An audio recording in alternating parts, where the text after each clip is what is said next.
Imagine you're sitting in this really cramped sort of smoky theater in Rhode Island. Oh, yeah. The year's 1951. And on stage, there's this man in a sharp suit. He raises what looks like a pistol, a prop they call a silent gun. And he just aims it at this wooden magic cabinet across the stage. Right. And he pulls the trigger. But, instead of a dramatic magical appearance of a silk handkerchief or something. What you would expect. Exactly. Instead of that, the entire cabinet just violently collapses into this pile of cheap wooden splinters. That is amazing. And the crowd, they absolutely erupt in howling laughter. It is pure, chaotic physical comedy. Which is brilliant. But what is truly bizarre about this scene isn't the botched magic trick. It's the fact that just 5 minutes prior, this exact same room of eccentric illusionists was aggressively debating the bylaws of a local constitution. Line by agonizing line. Yes, like a fiercely contested city council meeting. It is a phenomenal contradiction, really. You have people whose entire identity is built around mystery and rule-breaking and deception. Right. And they are voluntarily subjecting themselves to the absolute driest form of administrative bureaucracy. It's so weird. But that is the wild world we're jumping into today. We have our hands on a stack of original archives from a publication called The Linking Ring. Such a great source. It really is. And specifically, we're zooming in on a highly specific local brotherhood of mid-century magicians. It's Rhode Island's Ring 44. Also known as the William E. Baker Ring. Right. And for you listening, if you want to understand the secret anatomy of how a passionate community actually survives, whether you're looking at, early tech pioneers in a garage or a room full of vaudeville illusionists. The blueprints are right there. They're completely hidden right here in these meeting notes. So welcome to the deep dive. To set the scene for you a bit, we are in North Providence. The specific venue is Baker's Miniature Theater, which is on Observatory Avenue. Oh, okay. And on the first and second Fridays of the month, this incredibly tight-knit group would gather. Just clocking in. Exactly. And reading through these magazines, you quickly realize they are not just printing a list of who performed what trick. Right. It's not just a set list. No, they are meticulously documenting the survival mechanics of a subculture. I have to stop you right there, though. Because when I think of magic in the 1950s, I just picture lone wolves. Oh, sure. The mysterious solo act. Yeah. I picture guys fiercely guarding their secrets, building hidden compartments in their basements, and avoiding each other so no one steals their act. That's the Hollywood version, definitely. But the first thing we see in these sources is just this suffocating level of organization. It literally reads like an HOA meeting. It really does. Why on earth are highly creative theatrical performers spending their Friday nights dealing with Robert's Rules of Order? Because, without the boring administrative foundation, the magic literally cannot happen. What do you mean? Think of their strict bylaws like the heavy steel scaffolding of a roller coaster. Okay, I'm with you. The steel structure itself is rigid, it's unyielding, and it is totally devoid of magic. Right, nobody goes to a theme park to look at the bolts. Exactly. But you absolutely need that unbreakable framework in place to safely experience the wild, unpredictable, upside-down loops of the actual ride. Wow, that's a great way to put it. Ring 44 treated their governance with immense respect because it elevated their craft.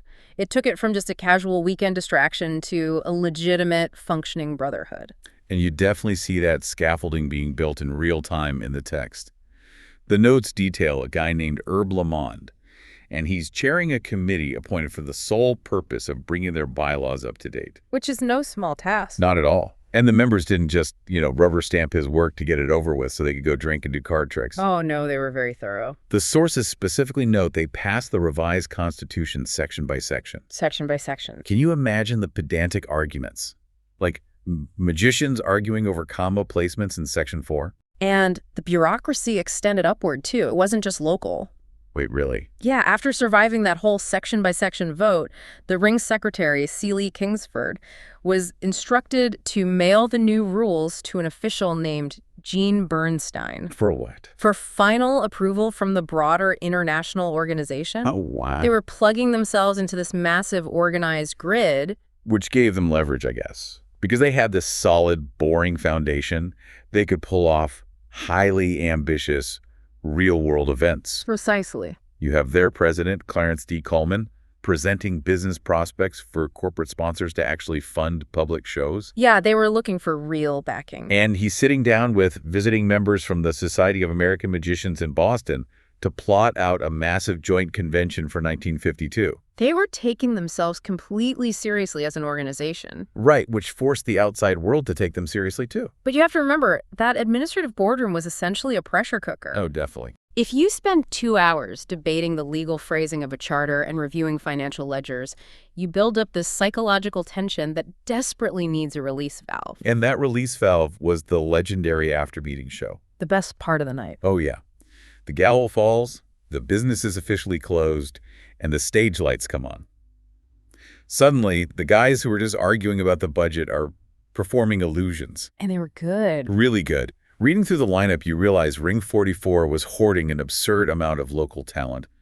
And you really cannot talk about that talent without looking at the Freites family. The Freites dynasty is the perfect lens for understanding how the oral tradition of magic actually functioned. It's like they were the royal family of Rhode Island magic. Pretty much. And it starts with the patriarch, President Charles Freites Charlie, to the room. Charlie is doing the heavy-hitting, sweat-inducing illusions. Oh, the big stage stuff. Right. The sources mention him performing the sands of Botania. And for anyone who doesn't know, this is this beautiful classic trick where a magician mixes different colored sands into a bowl of water. Stirs it all up. Yes, stirs it into a complete muddy mess, and then miraculously reaches into the water and pulls out completely dry handfuls of the specific separated colors. It is stunning to watch. It requires incredibly complex preparation. He was also performing a miniature substitution trunk. Which is wild for a local club. It really is. Right. This is the classic Houdini-style metamorphosis. Historically, a substitution trunk requires absolute athletic precision. Because someone is locked in a box. Bound and tied. Yeah. A curtain goes up for just a fraction of a second, and instantly the person who is standing on top of the box is now locked inside it, and the person who is trapped inside is standing on top. It's a mechanical and physical marvel. It's exhausting just thinking about it. But then Charlie proves he isn't just a serious mechanic. He's the one who performs that silent gun routine we talked about at the very beginning. Yes, the collapsing cabinet. He goes from this beautiful poetic sand trick to firing a blank gun at a prop cabinet and having it intentionally splinter into a dozen pieces just for a cheap laugh. It demonstrates a highly sophisticated understanding of audience psychology, honestly. How so? Well, Charlie knew that you cannot just bombard an audience with miracles. You have to break the tension with physical comedy. You have to show them you don't take yourself too seriously. Give them a chance to breathe. Exactly. And that sense of theatrical pacing clearly ran in the family, because right alongside him you have his son, John Freites. John is described as the ever-reliable MC. He is basically the connective tissue of the evening. The host with the most. Right. While Charlie is setting up these massive, heavy props in the dark, John is out in front of the curtain, keeping the energy alive. Doing the crowd work. He's vanishing cigarettes, he's doing rope routines, and he does this fantastic bit involving comedy wrist ties, bringing up another member, Bill Satchel, to assist. A comedy wrist tie is such a brilliant piece of stagecraft. It's so funny. The magician is tightly bound by a volunteer. The joke relies on the magician easily escaping the knots whenever the volunteer looks away to scratch his nose or address the audience. But then the second the volunteer looks back, the magician's hands are magically bound tight again. It requires impeccable timing. And a great comedic foil, which he clearly found in Bill Satchel. But the real magic of the Freites family happens when the third generation steps onto the stage. Ah, yes. The grandson. Charlie's grandson, Johnny Freites. The kid pulls an amazing collection of articles from a gaily decorated screen and then just stands there producing a steady stream of brightly colored flowers out of thin air from his bare hands. This is exactly why that local in-person structure is so vital. Because he's not just reading about it. Right. Johnny Freites is not learning magic by reading a dry textbook in his bedroom. He's learning the physical muscle memory, the stage presence, and the timing by sharing the spotlight with his grandfather and his uncle. They were mentoring him in real time. Ring 44 was acting as a living incubator. The older generation was actively passing the torch by letting the younger generation feel the heat of the stage lights. And because it was this protected incubator, the after-meeting show wasn't just for polished family acts. It became a wildly eccentric laboratory. Things got weird. Very weird. The members were using this time to test out a staggering variety of concepts. You have C. Lee Kingsford. Wait, the secretary? Yes, the guy who just mailed the bylaws to the international office. He's doing intense mentalism. He's borrowing dollar bills from the audience and somehow calling out the unique serial numbers while blindfolded on stage. Mentalism is incredibly risky. Why is that? With a mechanical box, you know the gears will turn, you have control. With mentalism, you are relying entirely on psychological forcing, memory feats, and subtle misdirection. There's no safety net. Exactly. If you stumble on a number, the illusion of mind reading completely shatters. So to test that material, you need an audience you really trust. And right after doing heavy mentalism, Kingsford apparently manufactured puffed rice on stage. Huh. The pivot is amazing. The whiplash is incredible.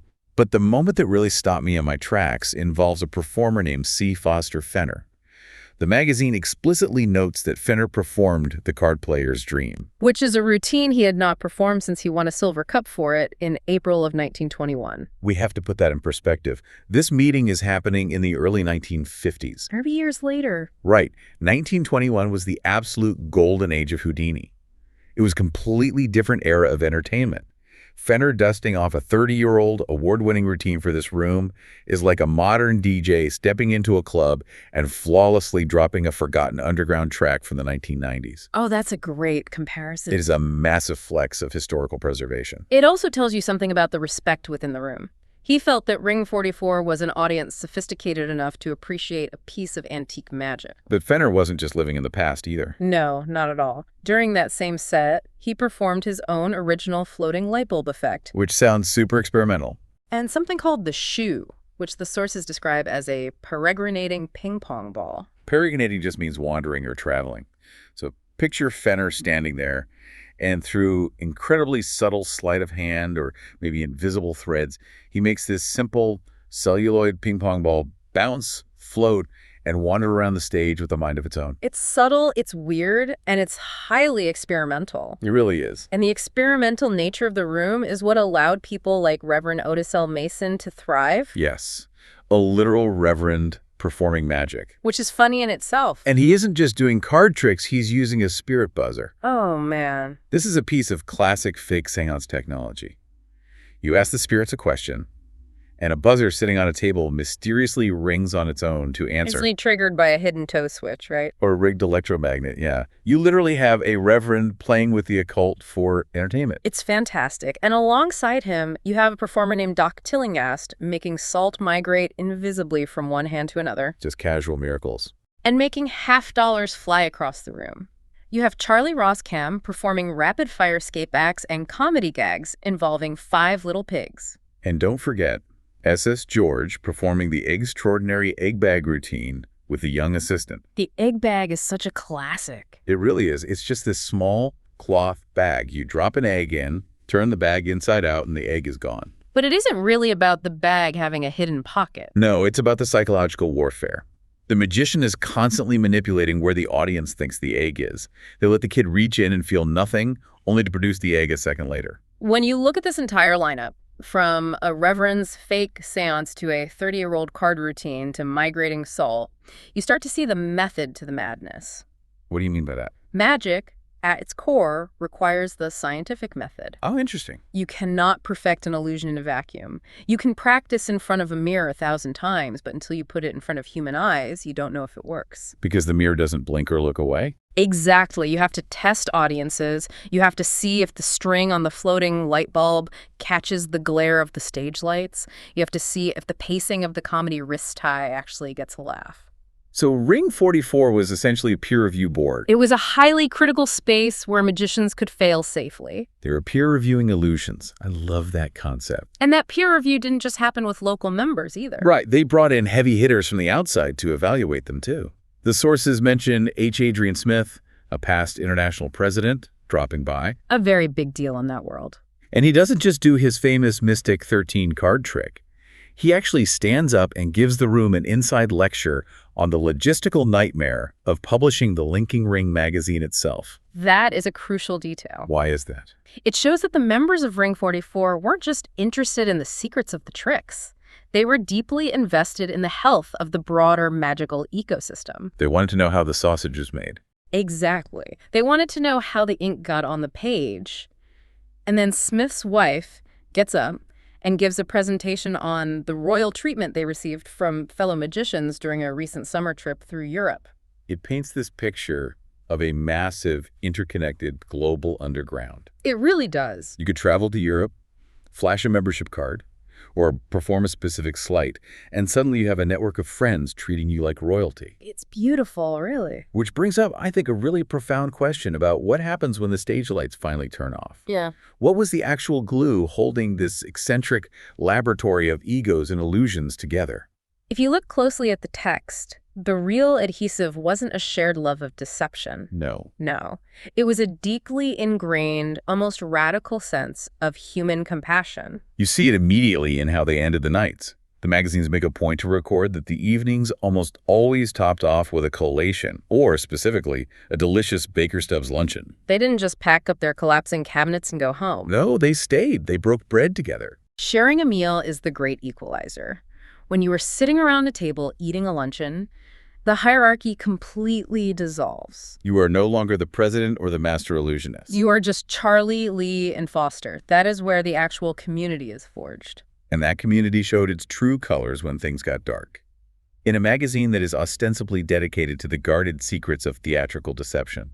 Right, the stuff they're not supposed to share. The most prominent recurring feature is radical transparency about who is hurting. The meeting notes explicitly record moments of silence for the passing of members, like past President Ira Duckett and a legendary magician named Al Baker. That transparency is institutionalized through the sick and welfare reports. Which blew my mind. From an organizational standpoint, it is a fascinating mechanism. The broader Magical Brotherhood had an international sick and welfare committee run by figures like Harry E. Cecil and Dr. Zena Bennett. But Ring 44 implemented it hyper-locally. They meticulously tracked the health of every single member and their extended families. Unbelievable meticulous. There is a specific note published about Mrs. William J. Satchel.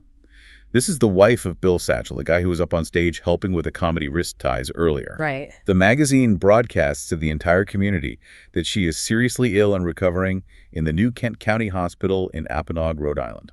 They aren't just sending vague thoughts and prayers into the void. No, they are publishing the physical name of the hospital. They engineered a mobilized push to send get-well cards. They weaponized their own bureaucracy for good. Exactly. The sources describe this coordinated effort as a vital way to remind suffering members of the, and I quote the archives here, untiring friendship which exists among magicians. That's incredibly touching. They inherently understood something very profound about human nature. The darkest, most terrifying hours of a hospital convalescence are when people feel the most isolated and forgotten. So they commanded their members to write a card right then and there. And it wasn't just a support system for the bad times. They used that same network to celebrate the good. Oh, absolutely. There is a joyful little note in the records rejoicing that a member affectionately known as Uncle John Davison was recently married. When you step back and look at the whole picture, you realize the greatest trick Ring 44 ever pulled off wasn't the substitution trunk. No. It wasn't the mentalism or the peregrinating ping pong ball. As cool as that sounds. The greatest trick was generating genuine, unshakable empathy among a group of fiercely independent artists. The magic tricks were ultimately just the excuse. The shiny lure. Yes, it was the shiny lure required to get these highly diverse, eccentric people into the exact same room on a Friday night so they could figure out how to take care of one another. That perfectly captures the duality of Ring 44. Yeah. You have a group of guys who willingly subjected themselves to the agonizing friction of Robert's Rules of Order. They debated the Constitution section by section. They formed committees, but they endured all of that friction just so they could build a stable platform. A platform where a grandfather could teach his grandson how to produce flowers from thin air. A platform where a collapsed cabinet would be met with roaring laughter instead of judgment. And a platform where, if your wife ended up in the Apponaug Hospital, you knew without a doubt that a tidal wave of letters would arrive to remind you that you weren't alone.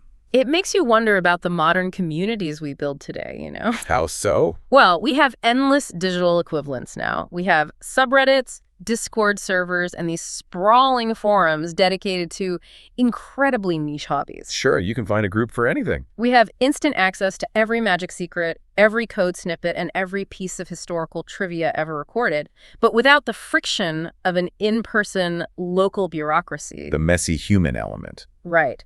Without a literal sick and welfare committee tracking who didn't show up to the Friday night meeting, have we gained infinite knowledge of our crafts but completely lost the actual magic of community? That is a phenomenal question. For those of you listening, if you stripped away the main activity of your own hobby group, the very thing that brought you together, is the underlying structure strong enough that you'd still show up just to share a meal and look out for one another? It's a tough standard to meet. It really is. Something to think about next time you log into a forum or go to a meetup. Thank you for joining us on this deep dive into the archives of Ring 44. We'll catch you on the next one.